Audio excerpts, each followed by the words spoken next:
রুই মাছ দিয়ে মিষ্টি কুমড়োর ঝোল করব। তবে খুবই কম মশলায় রান্নাটা করব। দেখতে যেরকম সুন্দর হবে, খেতেও কিন্তু অনেক মজা হবে। আর মিষ্টি কুমড়ো দিয়ে কম মশলা দিয়ে রান্না করলে খেতে বেশি ভালো লাগে। হ্যালো ভিউয়ার্স, আসসালামু আলাইকুম। আমি নীলা আপনাদের সবাইকে ওয়েলকাম করছি নতুন আর একটা রান্নার ভিডিওতে।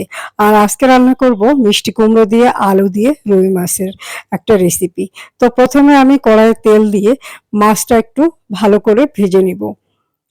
আমি হালকা করে লবণ হলুদ মাখিয়ে নিয়েছি, দিয়ে কড়া করে মাছটা ভাজি করব। মাছটা ভাজা হয়ে গেলে উঠিয়ে রেখে ওই কড়াইয়ে তেলের ভিতরে দিয়ে দিব মিষ্টি কুমড়ো এবং আলু,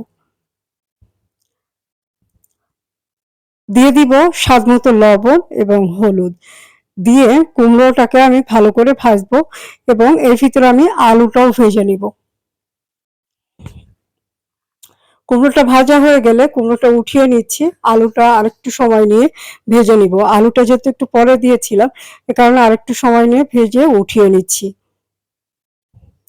এখন দিয়ে দিব তেলের ভিতরে শুকনো মরিচ, আর সামান্য আরেকটু তেল দিয়ে দিব কালো জিরা এবং আস্ত জিরা ফোড়ন, দিয়ে দিব পেঁয়াজ কুচি। পেঁয়াজ কুচিটা বাদামি হয়ে গেলে দিয়ে দিব 1 কাপ মতো পানি।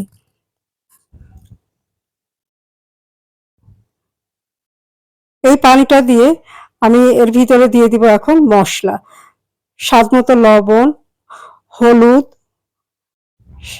জিরা গুঁড়া, ধনিয়া গুঁড়া এবং সামান্য একটু মরিচের গুঁড়া দিয়ে মশলাটাকে ভালো করে কষিয়ে নিব। এই পানিটা পুরোটাই শুকিয়ে ফেলবো মশলাটা কষানোর জন্য। কাঁচামরিচ হলে দেখতে আরো বেশি ভালো লাগতো, কিন্তু কাঁচামরিচ ছিল না, যার কারণে শুকনো মরিচের গুঁড়ো দিয়ে রান্নাটা করেছি। মশলার কালারটা দেখেন কত সুন্দর এসেছে, তরকারির কালারটা এরকম সুন্দর আসবে। এখন দিয়ে দিচ্ছি আবারও 1 কাপ মতো পানি। পানিটা ফুটে উঠলে এটার ভিতরে আমি ভেজে নেওয়া আলুগুলো দিয়ে দিব। আলুগুলো দিয়ে আলুটাকে একটু কষিয়ে নিব। ঝোলটা যখন একটু শুকিয়ে আসবে তখন আমি মিষ্টি কুমড়োটা দিয়ে দিব। আলু এবং মিষ্টি কুমড়ো এখন আরো 10 থেকে 15 মিনিট কষিয়ে নিব।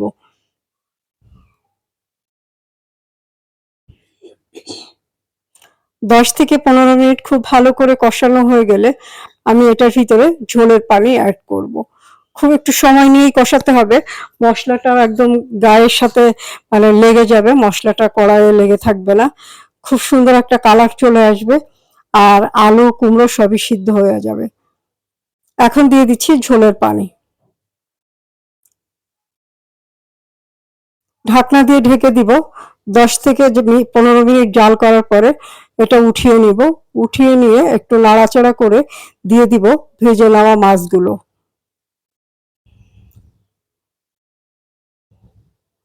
মাছগুলো দিয়ে আমি আরো মিনিট 10 জাল করব।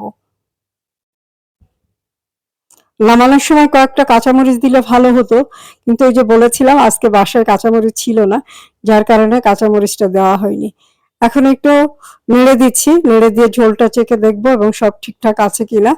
ওকে থাকলে আমি নামিয়ে ফেলবো মাছের তরকারিটা। সবকিছু ওকে আছে, কালারও সুন্দর এসেছে, আলু কুমড়ো সবই সিদ্ধ হয়ে গেছে, আর খেতেও অনেক মজা হবে। গরম গরম ভাতের সাথে এক টুকরো লেবু নিয়ে এরকম একটু তরকারি হলে 1 প্লেট ভাত অনায়াসে খাওয়া হয়ে যাবে। তো রান্নাটা কেমন হলো কমেন্ট করে জানাবেন। যাদের ভিডিওটা ভালো লাগবে একটা লাভ রিয়াক্ট দিয়ে দিবেন। চ্যানেলটা সাবস্ক্রাইব করবেন, পেজটা ফলো করবেন। আল্লাহ হাফেজ।